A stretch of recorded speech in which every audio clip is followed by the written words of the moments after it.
Alors que les tensions entre l'Algérie et le Maroc ont atteint leur paroxysme, la course à l'armement entre les deux pays s'intensifie. En effet, quelques semaines après la signature d'un contrat entre l'Algérie et la Russie en vue d'acquérir 14 chasseurs de combat Sukhoi 57 de 5e génération, le royaume chérifien commande, à son tour, des drones turcs. Ainsi, la course effrénée à l'armement entre les deux pays reprend de plus belle. Selon des médias marocains, les forces armées royales marocaines, phares, ont passé une commande de drones armés turcs. Les phares vont, ainsi, réceptionner 12 drones armés de type Bayraktar TB2, fabriqués en Turquie. Cette même commande concerne 4 stations de contrôle au sol pour diriger les opérations. Les Bayraktar TB2 sont des drones mâles, moyenne altitude longue endurance. Ils sont dotés d'une endurance de plus de 24 heures.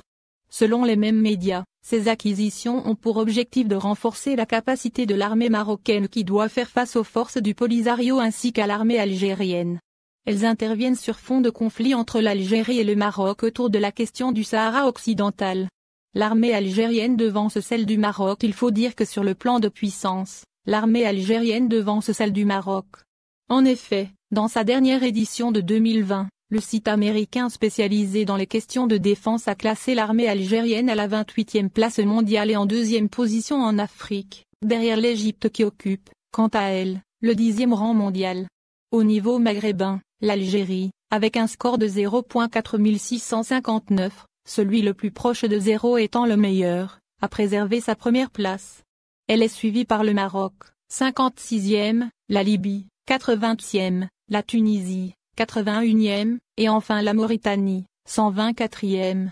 Selon la même source, le budget de la défense algérienne est estimé à 17 milliards $ américains. En outre, l'Algérie compte une armée de 280 000 éléments, dont 130 000 réservistes,